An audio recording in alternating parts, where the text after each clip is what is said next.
मेरा नाम राकेश है। कुछ कहानियां सुनाने वाली नहीं होती, वो बस अचानक कहीं टकरा जाती है और इंसान के भीतर सब कुछ तोड़कर रख देती है। पापा, डॉक्टर कह रहे हैं काउंटर पर पैसे जमा कराओ, नहीं तो फाइल आगे नहीं बढ़ेगी। मेरे बेटे की आवाज में ऐसी कपकपी थी कि मेरी पुरानी हड्डियों में भी दर्द भर गया। व्हीलचेयर पर बैठा मैंने कांपते हाथों से उसका हाथ पकड़ा। बेटा, तुम जानते हो ना, पेंशन के बचे हुए पैसे तो किराए में चले गए। अब जेब में वापस आने का किराया भी मुश्किल से बचा है। तो क्या हम खाली हाथ लौट जाए? पापा, आप इलाज नहीं करवाओगे? उसकी आंखों में बेबसी छाई हुई थी। शायद यही किस्मत लिखी थी। चलो बेटा, चलते हैं उस जगह जहां गरीबों का इलाज मुफ्त में बताया जाता है। मैंने उदास निगाहों से उस इमारत को देखा। जिला सरकारी अस्पताल। उसकी सफेद दीवारी मुझे जैसे ताने दे रही थी। मेरा बेटा व्हीलचेयर धकेलता हुआ मुझे बाहर की ओर ले चला। पहिए घूम रहे थे और हर घुमाव के साथ मेरा पूरा गुजरा हुआ जीवन आंखों के सामने चलने लगा। यही कहानी नई नहीं है, यह कई साल पुरानी है। तब मैं व्हीलचेयर पर नहीं था, क्लासरूम में खड़ा ब्लैक बोर्ड पर चौक रगड़ता था। मैं एक बहुत गरीब परिवार से था, छोटे गांव का रहने वाला। पिताजी के जाने के बाद गांव के सरकारी स्कूल में टीचर की नौकरी मिल गई। सैलरी कम थी, लेकिन परिवार के लिए काफी थी। मैं काम को सिर्फ नौकरी नहीं मानता था, मेरे लिए क्लास का हर बच्चा अपना था। दिल में एक इच्छा रहती, मेरी वजह से किसी का भविष्य न बिगड़े। मैं पूरी मेहनत करता कि हर बच्चा अच्छे से पढ़े, जो मुझे आता था। वो जून की तेज गर्मी थी, धूप जलाने वाली। मैं क्लास में पढ़ा रहा था, तभी दरवाजे पर हल्की दस्तक हुई। Sir, I am coming. एक डरी सहमी छोटी आवाज ने मेरा ध्यान खींचा। मुड़कर देखा, दरवाजे पर एक बच्चा खड़ा था। कपड़े फटे पुराने, जगह जगह चिथड़े, पैरों में बड़े जूते रस्सी से बंधे हुए। आजा बेटा, नाम क्या है? मैंने प्यार से पूछा। वो झिझकते हुए अंदर आया। क्लास के सामने सिर झुकाकर खड़ा रहा। सर, मेरा नाम रमेश है। हेडमास्टर जी ने यही क्लास बताई। अच्छा, नया हो? ठीक है, बैठ जा। मैंने उसे तीसरी पंक्ति में जगह दी। वो चुपचाप बैठ गया, लेकिन क्लास के बच्चे उसे अजीब नजरों से देख रहे थे। उसकी हालत देखकर सब उसे अलग समझ रहे थे। अगले दिन असेंबली में हेडमास्टर डंडा लिए चेकिंग कर रहे थे। नजरें रमेश पर पड़ी। ए लड़के, लाइन से बाहर! उनकी तेज आवाज गूंजी। रमेश कांपता हुआ बाहर आया। ये क्या हालत बनाया है? यूनिफॉर्म कहाँ है? सर, अभी नहीं ली। तो स्कूल क्यों आया? ये कोई अनाथालय थोड़ी है। कल यूनिफॉर्म नहीं तो मत आना। सबके सामने डांट पड़ी। मैं पास बैठा खड़ा था। रमेश की आंखों में आंसू झलक आए। वो चुपचाप चला गया। उसके आंसू मेरे दिल पर गिर रहे थे। अगला हफ्ता यही सिलसिला चला। दूसरे टीचर भी उसे क्लास से बाहर निकालते। रमेश, किताबें कहाँ है? हिंदी की टीचर द्युति साहब ने गुस्से से पूछा। सर, अभी नहीं ली। क्यों नहीं ली? क्या दीवारें पढ़ाएंगी? निकल बाहर। मैं स्टाफ रूम में सुनता रहा, दिल परेशान होता था। एक दिन मैंने बात की। द्युति साहब, बच्चे से थोड़ी नरमी से पेश आइए, गरीब घर का लगता है। उन्होंने हंसते हुए कहा, राकेश साहब, रहने दीजिए, ये बहाने हैं, सख्ती नहीं की तो सुधरेंगे नहीं। वसूल इंसान के लिए होते हैं, मजबूरी समझनी चाहिए। बस ज्यादा मत बोलिए, अपनी क्लास देखिए। मुझे लगा यह कोई नहीं समझेगा। छुट्टी के समय गेट पर खड़ा था। सब बच्चे भाग रहे थे। रमेश अकेला टूटी चप्पल घसीटता जा रहा था। रमेश, इधर आ। वो डरते हुए आया। इतने दिनों से आ रहे हो, यूनिफॉर्म किताबें क्यों नहीं ली? उसका सब्र टूट गया, आंसू बहने लगे। सर, पापा बीमार है, घर में खाना भी नहीं। माँ काम करती है, तब एक वक्त मिलता है। माँ कहती है सब्र करो, पैसे आएंगे तो लूंगी। उसकी बेबसी सुनकर मेरा दिल भर आया। वो अकेला एडमिशन करवाने आया था। छोटी उम्र में इतना शौक, पर गरीबी रुकावट बनी हुई थी। रो मत, ऊपर वाला सब ठीक करेगा, स्कूल आते रहना। मैंने उसके सर पर हाथ रखा। उसकी भीगी आंखें मेरे दिमाग में बस गई। रमेश ग्राउंड के कोने में पेड़ की छांव तले अकेला बैठा मिट्टी से खेल रहा था। बाकी सारे बच्चे कैंटीन से कुछ न कुछ लेकर मस्ती में खा रहे थे। मैंने उसे दूर से इशारा किया। वो तेजी से दौड़ता हुआ मेरे पास आया। जी मास्टर साहब, आपने बुलाया? हाँ बेटा, चलो मेरे साथ स्टाफ रूम। मैं उसे अंदर ले गया, जहाँ कोई नहीं था। मेज पर रखा थैला उठाकर उसके सामने किया। यह लो, इसे खोलकर देखो। रमेश ने हैरानी भरी नजरों से मुझे देखा, फिर कांपते हाथों से थैला खोला। अंदर नया यूनिफॉर्म, चमकते जूते, पूरी किताबें, कॉपियां और खूबसूरत आसमानी रंग का बैग था। उसकी आंखें आश्चर्य से फैल गई। वो किताबों को बार बार छूता रहा, जैसे यकीन न हो रहा हो कि ये सच है या सिर्फ सपना।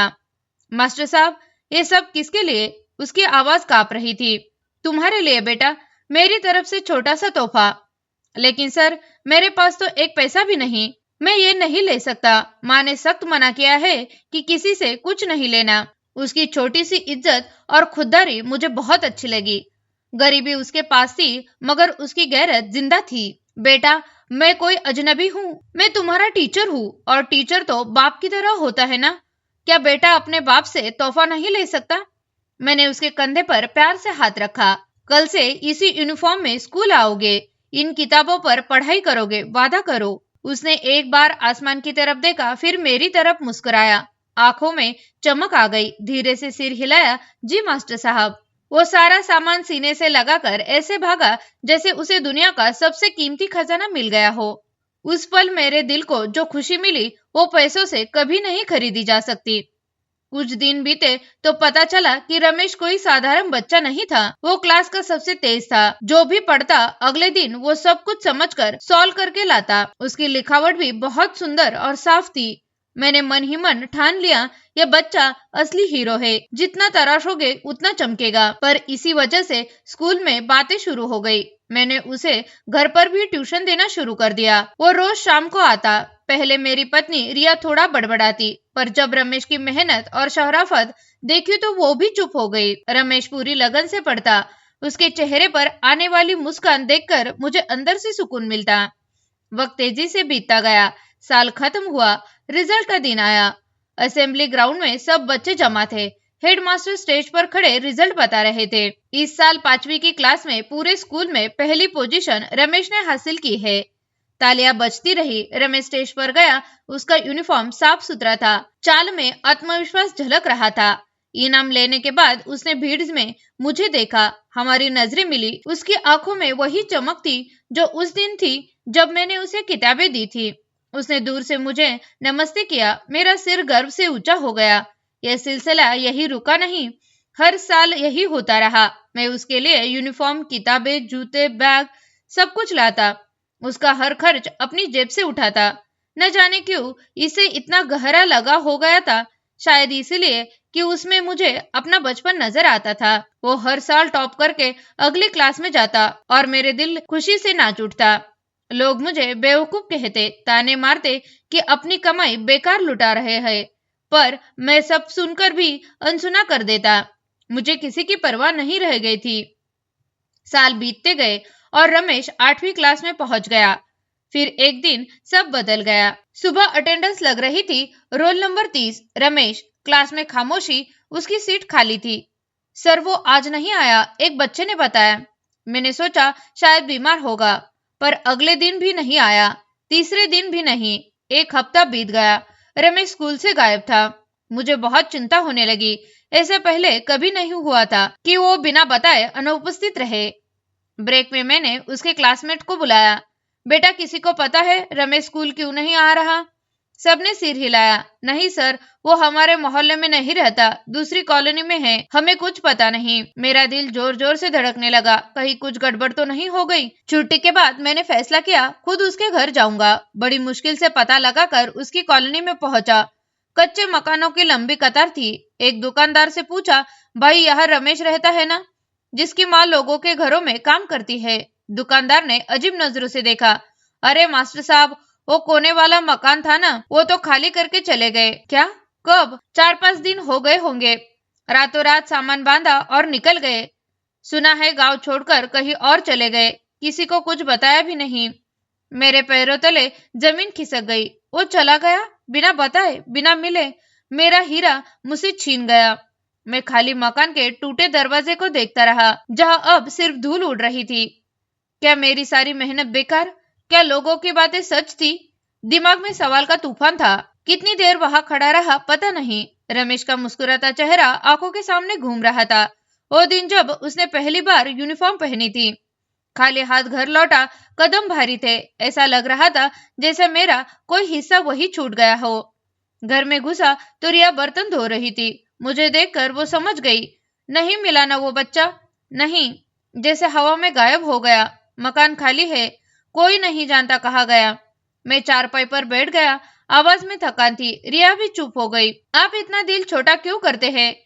आपने जो किया अच्छा किया, अपना फर्ज निभाया, अब उसकी किस्मत। वैसे भी वो हमारा खून का रिश्ता तो नहीं था। रिया ने तसल्ली देने की कोशिश की। खून का नहीं था, पर दिल का रिश्ता बन गया था। उसमें मुझे अपनी उम्मीद दिखती थी, और आज वो उम्मीद टूट गई। मैंने आंखें बंद की, पर अंदर सिर्फ अंधेरा था। वक्त रुकता नहीं। रमेश के जाने के बाद भी जिंदगी चलती रही। दिन महीनों में, महीनों सालों में बदल गए। मेरे बाल सफेद हो गए, कमर झुक गई, चश्मे का नंबर बढ़ गया, आंखों की रौनक कम हो गई। पूरे 10 साल बीत गए। 10 साल ऐसे जैसे पलक झपकते गुजर गए, पर पीछे बहुत बदलाव छोड़ गए। मेरे बच्चे बड़े हो गए। सबसे बड़ा बेटा दिनेश कॉलेज में था, बाकी स्कूल में। घर के खर्चों का बोझ कंधों पर बढ़ता जा रहा था। फिर वो दिन आया जिससे हर सरकारी नौकरी वाला डरता है, रिटायरमेंट का दिन। स्टाफ रूम में मेरे लिए छोटी सी विदाई पार्टी रखी गई। पुराने साथी, कुछ नए चेहरे। हेडमास्टर ने गले में हार डाला। राकेश साहब, आपने पूरी जिंदगी स्कूल को दे दी है, आपको हमेशा याद रखा जाएगा। हेडमास्टर साहब के शब्द दिल को छू गए। उनमें सच्चाई थी। शुक्रिया सर, बस दुआ कीजिएगा कि बाकी जिंदगी भी इज्जत से, यूं इकराम से गुजर जाए। मैंने मुस्कुराने की कोशिश की, लेकिन अंदर से दिल रो रहा था। रिटायरमेंट का मतलब था अब सैलरी खत्म, सिर्फ पेंशन का भरोसा। और पेंशन तो बस नाम की होती है, ऊंट के मुंह में जीरे जितनी। घर लौटा तो रिया दरवाजे पर खड़ी इंतजार कर रही थी। कागजात मिल गए, रकम कब आएगी? उसकी आवाज में बेचैनी साफ थी। कुछ दिनों में मिल जाएगी। क्यों, क्या हुआ? तुम जानती हो ना, हम कब तक किराए के मकान में ठोकरे खाते रहेंगे? जब रकम आएगी तो अपना छोटा सा घर बनवा लेंगे। बच्चों के सिर पर छत हो जाएगी तो अच्छा लगेगा। रिया की वे ख्वाहिश सही थी। पूरी उम्र हमने किराए के मकान में काटी। हर 11 महीने बाद सामान बांधना, नया घर ढूंढना। अब इस उम्र में वो सब मुझसे नहीं होता। रिटायरमेंट की रकम मिली तो हमने शहर की कॉलोनी में छोटा फ्लैट लिया और बनवाना शुरू किया। सोचा था पैसे से घर बनेगा और कुछ बच भी जाएगा, पर महंगाई के सब उड़ा दिया।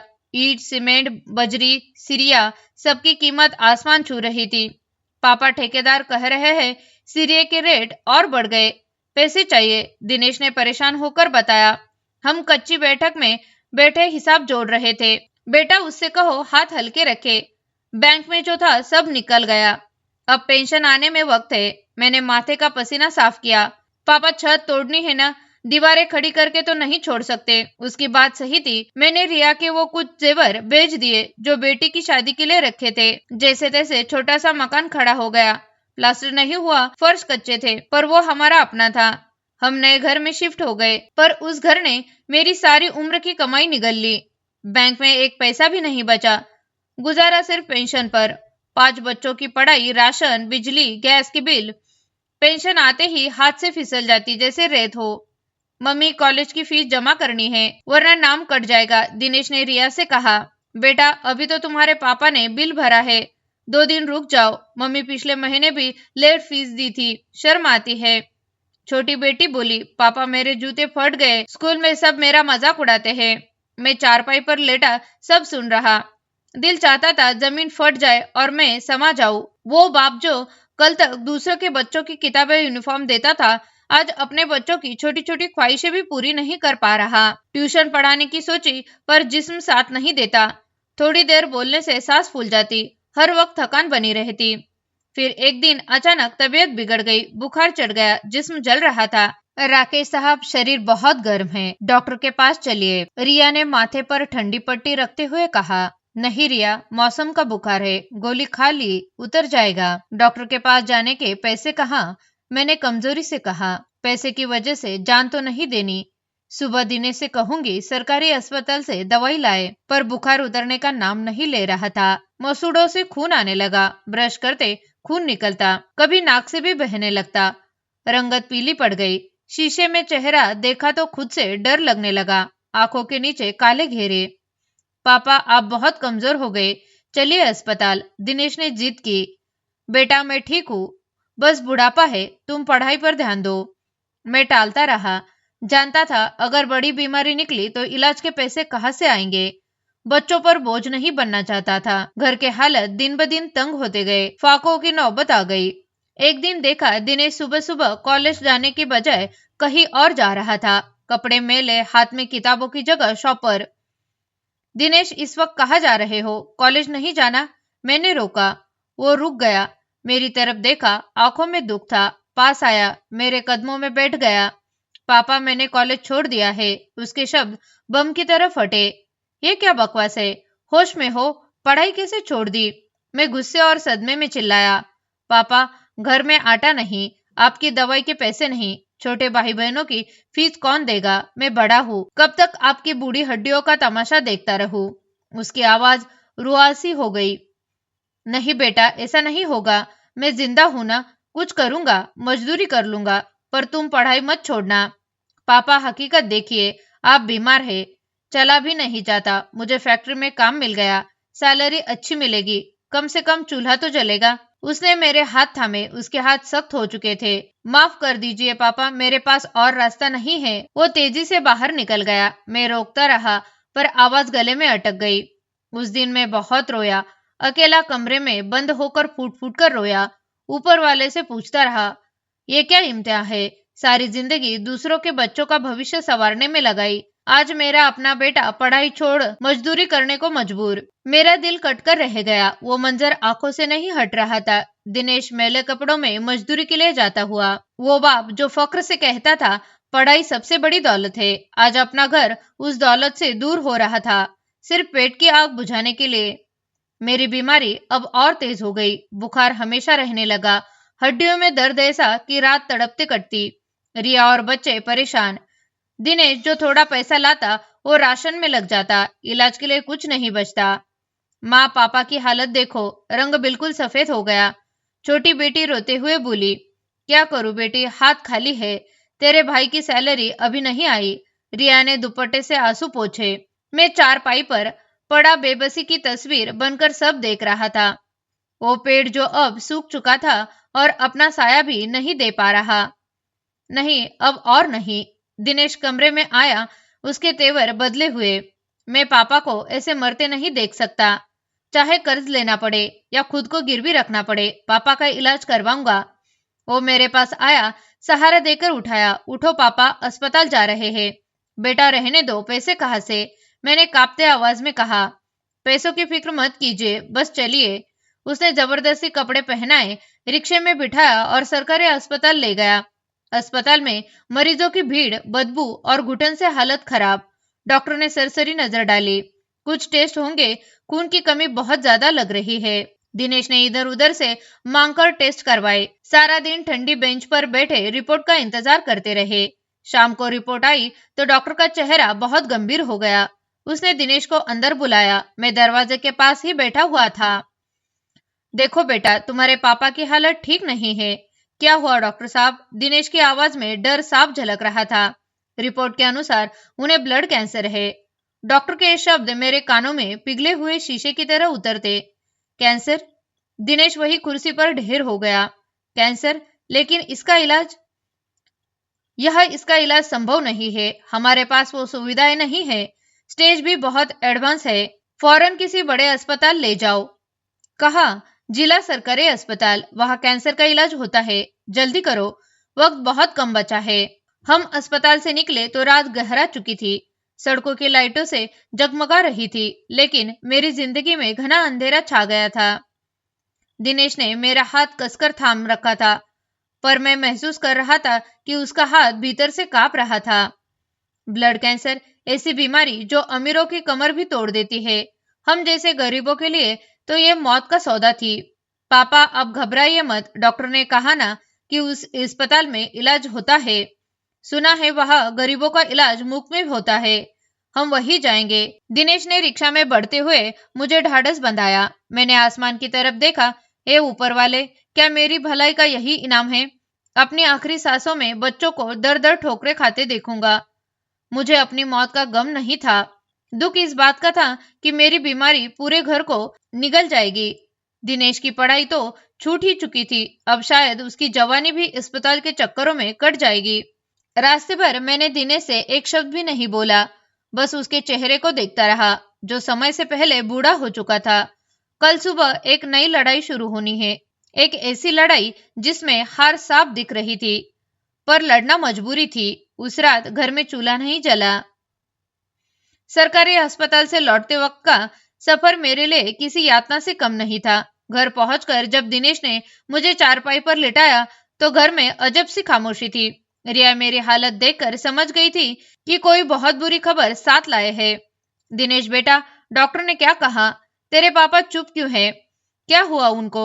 रिया ने कांपते हाथों से पानी का गिलास मेरी तरफ बढ़ाया और दिनेश का बाजू पकड़कर पूछा। उसकी आंखों में वो डर था जो किसी औरत को तब सताता है जब उसका सुहाग खतरे में हो। माँ, पापा को ब्लड कैंसर है। दिनेश की आवाज गले में ही अटक गई, जैसे वो शब्द कहते कहते खुद का दम घुट रहा हो। क्या? रिया के हाथ से गिलास छूटकर फर्श पर गिरा और टूटकर बिखर गया। वो वही जमीन पर बैठ गई। मुंह से एक चीख निकली जिसने घर की दीवारें हिला दी। ए ऊपर वाले, ये कैसा इम्तिहान है? अभी तो सुख की एक सांस भी नहीं ली थी। वो दुपट्टा मुंह में दबाकर रोने लगी ताकि बच्चे न जागे। मैं चारपाई पर लेटा छत को घूर रहा था, आंखों से आंसू बहकर कोने में गिर रहे थे। मुझे अपनी बीमारी का दुख नहीं था, दुख इस औरत का था जिसने सारी उम्र गरीबी में मेरा साथ निभाया। अब बुढ़ापे में जब उसे सहारे की जरूरत थी, मैं खुद लाचार हो गया था। अगली सुबह बहुत भारी थी। घर में दुख का माहौल छाया था, पर दिनेश के चेहरे पर एक अजीब सी दृढ़ता थी। वो मेरे पास आया और हाथ थाम लिया। पापा, हम आज ही दिल्ली जाएंगे। मैंने बस के टिकट का पता कर लिया है। उसके लहजे में ऐसी ताकत थी जो उसकी उम्र से कहीं ज्यादा लग रही थी। बेटा, दिल्ली जाने के पैसे कहाँ से? किराया, रहना, खाना, जेब तो पूरी खाली है। मैंने बेबसी से उसकी तरफ देखा। एक बाप के लिए सबसे बड़ी शर्मिंदगी क्या होगी? बेटे के सामने अपनी खाली जेब का रोना रोना। आप पैसों की चिंता मत कीजिए, मैं कुछ इंतजाम करता हूँ। वो ये कहकर घर से निकल गया। मेरा दिल डूब रहा था। मैं जानता था वो क्या करने जा रहा है, कोई सामान बेचने या उधार मांगने। वो लड़का जिसके हाथ में किताबें होनी चाहिए थी, अब पैसे के लिए मारा मारा फिर रहा था। कुछ घंटे बाद वो लौटा, हाथ में कुछ नोट थे।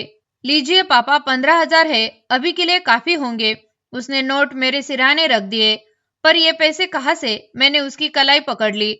पकड़ कमजोर थी पर सवाल सख्त। पापा, मेरा मोबाइल था, मैंने बेच दिया। वैसे भी पढ़ाई छूट गई है, अब नेट पैक के पैसे कहाँ से लाता?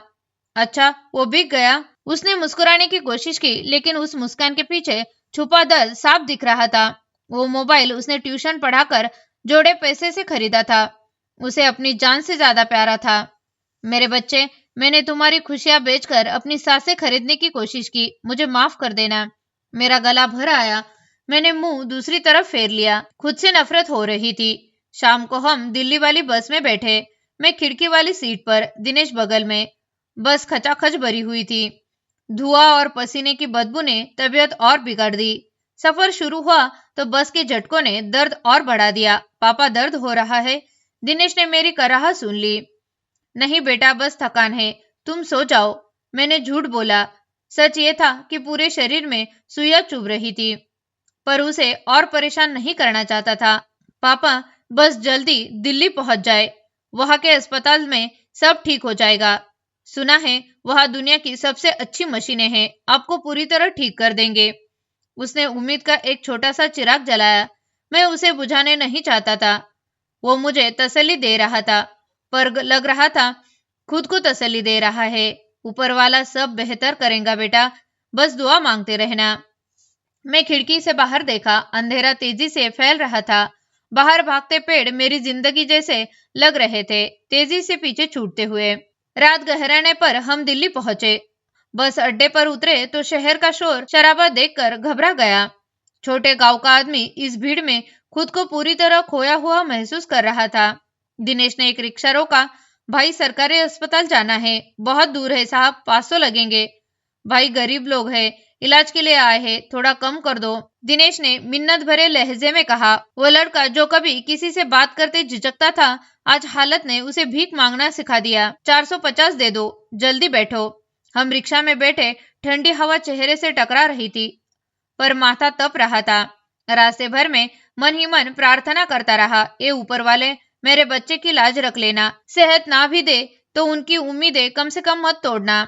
दिल में बार बार यही ख्याल आ रहा था, अगर वहां भी इलाज न हुआ तो। पर मैंने उसे झटक दिया, नहीं, ऐसा नहीं होगा। जिस अस्पताल जा रहे हैं वहां गरीबों को निराश नहीं किया जाता। जब हम अस्पताल पहुंचे, रात के 12 बज चुके थे। वो इमारत बहुत बड़ी और आलीशान लग रही थी, रोशनियों से नहाई सफेद बिल्डिंग जैसे कोई महल हो। गेट पर गार्ड और अंदर का माहौल देखकर मैं दंग रह गया। पापा, कितना बड़ा अस्पताल है, आपका इलाज जरूर हो जाएगा। दिनेश की आंखों में चमक लौट आई। उसने व्हीलचेयर का इंतजाम किया और मुझे उस पर बिठा दिया। हम काउंटर पर पहुंचे। वहां लोगों की भारी भीड़ जमा थी, पर चेहरे पर परेशानी की लकीरें थी। आंखों में बस एक ही चीज, जिंदगी की उम्मीद। कोई बच्चों को गोद में लिए रो रहा था, कोई बूढ़े माँ बाप को सहारा दे रहा था। अमीर गरीब का फर्क वहां मिट चुका था। बस एक ही आस लेकर आए थे, जिंदगी बचने की आस। भाई, क्या मसला है? काउंटर पर बैठे लड़के ने दिनेश से पूछा। मेरे पापा को ब्लड कैंसर है, हम इलाज के लिए आए हैं, ये रिपोर्ट्स है। दिनेश ने फाइल काउंटर पर रख दी। उसके हाथ कांप रहे थे, डर था कि कहीं कोई कमी न निकल आए। अभी डॉक्टर इमरजेंसी में है, फिलहाल ये फॉर्म भर दीजिए और इंतजार के लिए बैठ जाए। उस लड़के ने एक फॉर्म आगे बढ़ाया। शुक्रिया भाई। दिनेश ने फॉर्म लिया और हम कॉरिडोर में आ गए। वहां स्टील की कुर्सियां लगी थी। मैं व्हीलचेयर पर बैठा रहा। दिनेश मेरे कदमों में फर्श पर बैठ गया। तुम कुर्सी पर बैठ जाओ बेटा। मैंने उसके सिर पर हाथ फेरा। उसके बाल मिट्टी से सने हुए थे। नहीं पापा, यहाँ सुकून है, आप आंखें बंद करके थोड़ा आराम कर लीजिए, सुबह लंबा दिन है। उसने अपना सिर मेरे घुटनों पर रख दिया। थोड़ी ही देर में उसकी सांसें भारी हो गई, वो थक कर सो गया था। मैं जागता रहा। अस्पताल की सफेद रोशनी आंखों में चुभ रही थी। दिमाग में बीती हुए दिनों की फिल्म चलने लगी। मैंने सारी जिंदगी ईमानदारी से गुजारी, कभी हेराफेरी नहीं की, कभी किसी का दिल नहीं दुखाया। वही मास्टर राकेश, उसकी पूरी जिंदगी उसूलों पर चली। आज जिंदगी की भीख मांगने यहाँ बैठा हूँ। क्या ईमानदारी का यही इनाम होता है? फिर मुझे रमेश याद आया, मेरा वो स्टूडेंट जिसे मैंने अपना बेटा मान लिया था। 10 साल हो गए उसे देखे हुए, न जाने कहाँ होगा, किस हाल में होगा। क्या वो कभी मुझे याद करता होगा? मैंने उसके लिए वो सब किया जो एक बाप बेटे के लिए करता है। काश आज वो यहाँ होता, शायद सहारा मिल जाता। पर ये सिर्फ एक ख्याल था। हकीकत ये थी कि जेब में मुश्किल से कुछ हजार बचे थे। फिर सुबह हुई। अस्पताल में चहल पहल शुरू हो गई। नर्स और डॉक्टर इधर उधर दौड़ रहे थे। दिनेश हड़बड़ाकर उठा, जल्दी मुंह हाथ धोया और मेरे पास आया। पापा, हमारा नंबर आने वाला है, आप तैयार है? हाँ बेटा। हम डॉक्टर के कमरे की तरफ बढ़े। वहां भी लंबी कतार थी। हर कोई अपनी बारी का इंतजार कर रहा था। घंटों बाद हमारा नाम पुकारा गया, राकेश साहब। दिनेश ने व्हीलचेयर को धक्का दिया और हम कमरे में दाखिल हुए। डॉक्टर एक युवक थे। उन्होंने हमें बैठने का इशारा किया। जी बताइए, क्या तकलीफ है? डॉक्टर ने फाइल खोलते हुए पूछा। डॉक्टर साहब, हमारे गांव के डॉक्टर ने इन्हें ब्लड कैंसर बताया है, दिनेश ने डरते हुए कहा। उसकी नजरें डॉक्टर के चेहरे पर जमी थी, जैसे एक एक्सप्रेशन पढ़ना चाहता हो। डॉक्टर ने रिपोर्ट्स गौर से देखी, माथे पर शिकन पड़ गई, गहरी सांस ली और मेरी तरफ देखा। बीमारी काफी पुरानी लग रही है, आपने आने में बहुत देर कर दी। उनके शब्दों ने मेरे दिल की धड़कनें तेज कर दी। तो क्या इलाज नहीं हो सकता डॉक्टर साहब? डॉक्टर कुर्सी से उठे। इलाज मुमकिन है, लेकिन लंबा और महंगा होगा। हमारी पॉलिसी के मुताबिक मुफ्त इलाज के लिए लंबा प्रोसेस है, पैसा और वक्त दोनों लगते हैं। आपके पापा की हालत ऐसी है कि फौरन इलाज की जरूरत है। डॉक्टर ने फाइल बंद कर दी। तो फिर हम क्या करें? हम गरीब लोग हैं, महंगे इलाज अफोर्ड नहीं कर सकते। दिनेश ने हाथ जोड़ दिए। उसकी आंखों में आंसू झलक आए। सच में जवान बेटे का ऐसे गिड़गिड़ाना मुझसे देखा नहीं जा रहा था। देखिए, हम कुछ टेस्ट दोबारा करेंगे, अगर क्लियर हुए तो दाखिल कर लेंगे, लेकिन पहले कुछ रकम एडवांस जमा करवानी होगी ताकि फाइल प्रोसेस में आए। कितनी रकम? मैंने हिम्मत करके पूछा। कम से कम 50,000। ये सिर्फ शुरुआती टेस्ट और फीस है, इलाज का खर्चा बाद में लगेगा। 50,000? मेरे कानों में साए साए करने लगा। हमारी जेब में वापसी का किराया निकालकर मुश्किल से 10,000 बचे थे। 50,000 कहाँ से लाएंगे? डॉक्टर साहब, हमारे पास इतने पैसे नहीं है। क्या बाद में नहीं हो सकता? आप इलाज शुरू कर दीजिए, हम कहीं से इंतजाम कर लेंगे। दिनेश ने मिन्नती की। डॉक्टर उसके पास आए। सॉरी बेटा, ये अस्पताल की पॉलिसी है, सिस्टम कंप्यूटराइज है, पैसा जमा नहीं होंगे तो फाइल जनरेट नहीं होगी और दाखिला नहीं मिलेगा। आप लोग इंतजाम करिए, फिर आ जाइए। डॉक्टर ने घंटी बजा दी। हम कमरे से बाहर आ गए। दिनेश ने व्हीलचेयर को कोने में खड़ा किया और दीवार से टेक लगाकर खड़ा हो गया। उसकी आंखों से आंसू बहने लगे। पापा, अब क्या होगा? 50,000 कहाँ से लाऊं? मैंने तो सब बेच दिया, अब बेचने को कुछ नहीं बचा। वो बच्चों की तरह रो रहा था। दिनेश बेटा, रो मत, ऊपर वाला कोई रास्ता निकाल देगा। मैंने तसल्ली दी, पर मेरा दिल भी बुझ चुका था। मैं जानता था अब कोई रास्ता नहीं बचा। हम उम्मीद लेकर आए थे, पर यहाँ भी पैसे की दीवार खड़ी हो गई। कौन सा रास्ता पापा? कौन देगा इतने पैसे? हम अजनबी शहर में किसके आगे हाथ फैलाएंगे? उसने दीवार पर मुक्का मारा। उसकी बेबसी गुस्से में बदल रही थी। चलो बेटा, घर चलते हैं। शायद मेरी किस्मत में सेहत नहीं लिखी। मरना तो है ही, घर जाकर मरेंगे। कम से कम अपने बच्चों के बीच तो रहूंगा। मैंने फैसला सुना दिया। मुझे अब अपनी फिक्र नहीं थी। फिक्र उस बेटे की थी जो मेरे लिए दर दर ठोकरे खा रहा था। नहीं पापा, मैं हार नहीं मानूंगा। मैं अब भी जाता हूँ, किसी से बात करता हूँ। आप यही बैठिए। वो दीवानों की तरह इधर उधर भागने लगा। मैं रोकता रहा, पर वो भीड़ में गायब हो गया। मैं अकेला व्हीलचेयर पर बैठा सामने देखता रहा। लोग आ जा रहे थे, किसी को किसी की परवाह नहीं। हर कोई अपनी तकलीफ में डूबा था। मैंने जेब में हाथ डाला, कुछ मुड़े हुए नोट निकले। ये मेरी पूरी दुनिया थी। आज वो राकेश, जिसने हजारों बच्चों को पढ़ाया था, अपनी जिंदगी की कुछ सांसों के लिए दौलत का मोहताज था। कुछ देर बाद दिनेश लौटा। चेहरे पर मायूसी थी, आंखें लाल। कुछ नहीं हुआ पापा, सब कहते हैं पहले फॉर्म भरो, फिर कमेटी बिठाएंगे, फैसला होगा। इसमें हफ्ता भर लग जाएगा और डॉक्टर कहते हैं फौरन इलाज चाहिए। वो मेरे घुटनों पर सिर रखकर रोने लगा। बस बेटा, बहुत हो गया, चलो अब घर चलते हैं। मैंने उसका सिर थपथपाया। उसने आंसू साफ किए और खामोशी से व्हीलचेयर के हैंडल पकड़ लिए। हम दोनों बाप बेटे उसी कॉरिडोर में थे। दिनेश खामोशी से व्हीलचेयर चला रहा था। उसकी खामोशी में तूफान छुपा था। मुझे महसूस हो रहा था कि मेरा बेटा अंदर से टूट चुका है। हम दरवाजे के पास पहुंचे ही थे कि अचानक अस्पताल का माहौल बदल गया। गार्ड की सीटियां बजने लगी। भगदड़ मच गई। पीछे हटिए, रास्ता दीजिए, साहब आ रहे हैं। एक सिक्योरिटी गार्ड ने दिनेश को बाजू से पकड़कर जोर से पीछे धकेला। व्हीलचेयर एक झटके से दीवार से टकराई। मेरे कमजोर जिस्म में दर्द की लहर दौड़ गई। मुंह से कराहा निकल गई। ये क्या बदतमीजी है? नजर नहीं आ रहा पेशेंट है? दिनेश गुस्से से चीखा। उसका सब्र अब जवाब दे चुका था। ओ भाई, खामोश रहो, असिस्टेंट कमिश्नर साहब दौरे पर आए हैं, साइड हो जाओ। गार्ड ने डांट दी। सामने से भीड़ आ रही थी, सूट बूट में ऑफिसर, पीछे डॉक्टरों की फौज, बीच में एक नौजवान ऑफिसर, चेहरे पर रौब और दबदबा। वो मेडिकल सुप्रिटेंडेंट से बात कर रहा था। वो हाथ बांधे हाँ में हाँ मिला रहा था। दिनेश ने नफरत से देखा। व्हीलचेयर मुड़ाई। चलिए पापा, यहाँ भी अमीरों का राज है, हमारी कोई जगह नहीं। उसकी आवाज में कड़वापन था। दिल कटकर रह गया। हम मुड़ने ही वाले थे कि ऑफिसर रुक गया। नजरें मेरे ऊपर जमी, कदम जम गए। 1 मिनट, उसकी आवाज गूंजी। सब रुक गए।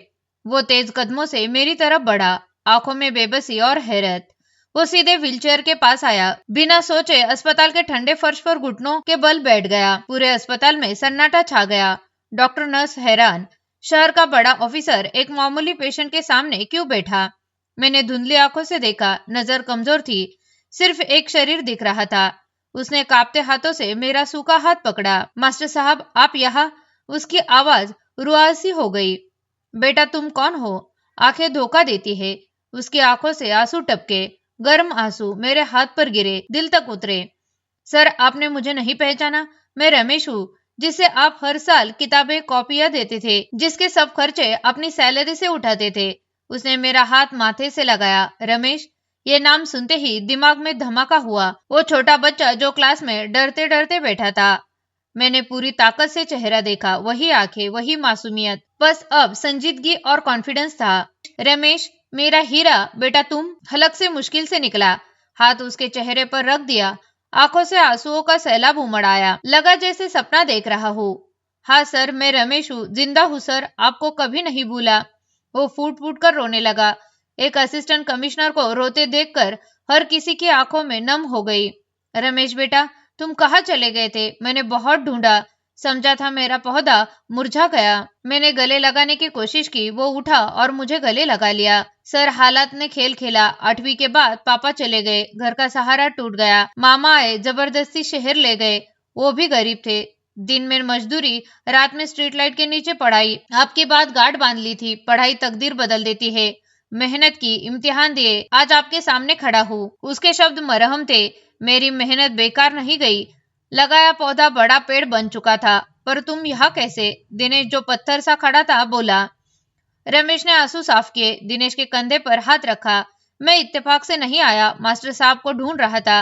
पोस्टिंग यहाँ हुई तो सबसे पहले गांव गया, पुराना घर गया, पता चला शहर शिफ्ट हो गए। बड़ी मुश्किल से नया पता मिला। वहां पहुंचा तो पड़ोसियों ने बताया ब्लड कैंसर है। बेटा दिल्ली के अस्पताल ले गया। जैसे ही पता चला सब छोड़कर भागा। सबको अलर्ट किया। अंदाजा नहीं था ऐसे वापसी के रास्तों में मिल जाओगे। 1 मिनट लेट होता तो शायद आप चले जाते। उसने मेरी तरफ देखा, फिर डॉक्टर की तरफ मुड़ा। लहजा सख्त हो गया। ये मेरे टीचर है, मेरे बाप भी। जो कुछ भी हूँ इनकी बदौलत हूँ। इनका इलाज फौरन शुरू हो। वीआईपी वार्ड में शिफ्ट करिए। खबरदार, जो 1 रुपए भी लिया, सारा खर्च अस्पताल के फंड से। कमी हुई तो मैं अपनी सैलरी से दूंगा। जी सर, बिल्कुल, अभी बंदोबस्त करते हैं। डॉक्टर, जो पहले हमें देखना भी गवारा नहीं करते थे, अब स्ट्रेचर लेकर दौड़ रहे थे। मैं और दिनेश ये सब देख रहे थे। दिनेश की आंखों में आंसू बह रहे थे। वो रमेश के पास गया। भाई, बहुत शुक्रिया, हम उम्मीद हार चुके थे, आप देवता बनकर आए। रमेश ने दिनेश को गले लगाया। शुक्रिया मत बोलो, ये मेरा फर्ज था। जब जूते नहीं थे तुम्हारे पापा ने दिए, किताबें नहीं थी उन्होंने दी। आज जान भी दे दूं तो हक पूरा नहीं कर सकता। मुझे वीआईपी रूम में शिफ्ट किया गया। इलाज शुरू हुआ। बेहतरीन डॉक्टर निगरानी कर रहे थे। रमेश रोज आता, पास बैठकर पाँव दबाता। पुरानी बातें याद करके हम हंसते और रोते। महीनों इलाज के बाद खतरे से बाहर आ गया। बीमारी पर काबू पा लिया गया। डिस्चार्ज का दिन आया। कमरे में अजीब सी खामोशी, बस थकान उतर रही थी। डॉक्टर ने फाइल बंद की, जरूरी बातें समझाई। अब हालत संभल चुके हैं, थोड़ा वक्त लगेगा। नर्स ने व्हीलचेयर लगाई। अटेंडेंट ने सहारा देकर बिठाया। रिया और बच्चे भी आ गए। चेहरे पर राहत, आंखों में नमी। रिया ने दुपट्टे से आंखें पोंछी, नजरें झुका ली। लिफ्ट में उतरते वक्त कोई बात नहीं हुई, बस मशीनों की आवाज पीछे छूट रही थी। अस्पताल के बाहर गाड़ी खड़ी थी। अटेंडेंट ने सावधानी से सीट पर बिठाया। व्हीलचेयर मोड़ी गई। दरवाजा बंद हुआ। सब नॉर्मल था, जैसे रोज होता है। पर हमारे लिए वो दिन आम नहीं था। घर पहुंचते पहुंचते शाम ढल रही थी। सड़कें वही थी, मन कहीं और था। दरवाजा खुलते ही ठंड महसूस हुई, जैसे दीवारों ने चैन की सांस ली हो। रिया सीधे कमरे में ले गई। खिड़की खोली। बाहर पुराना नजारा, अंदर बहुत कुछ बदल चुका था। थोड़ी देर बाद चाय लाई। कप टेबल पर रखे हम तीनों चुपचाप बैठे रहे। बस इतना एहसास था कि मुश्किल वक्त पीछे छूट चुका है। रात को सोने से पहले रिया ने धीमी आवाज में कहा, अब सब ठीक हो जाएगा ना? मैंने सिर हिलाया। उस वक्त शब्दों से ज्यादा भरोसे की जरूरत थी। उसी भरोसे के साथ जिंदगी फिर धीरे धीरे रफ्तार पकड़ने लगी। एक शाम में बालकनी में था। नीचे बच्चे खेल रहे थे, गाड़ियों की आवाज आ रही थी। जिंदगी अपने ढंग से बह रही थी। रिया मेरे पास आकर खड़ी हो गई। उसने कुछ नहीं कहा, बस मेरा हाथ थाम लिया। उसे पकड़ में कोई शिकायत नहीं थी, कोई सवाल नहीं था, बस साथ था। उस पल मुझे पहली बार महसूस हुआ कि खुश रहना किसी बड़ी कामयाबी का नाम नहीं है।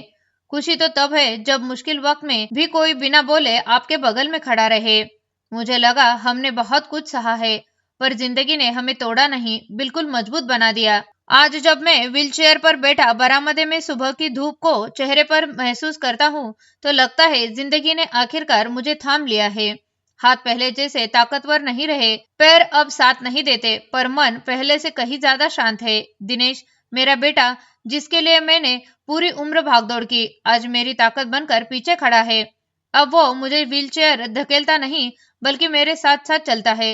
हर कदम पर पूछता है, पापा थक तो नहीं गए? उसकी आवाज में अब कोई शिकायत नहीं, सिर्फ फिक्र है।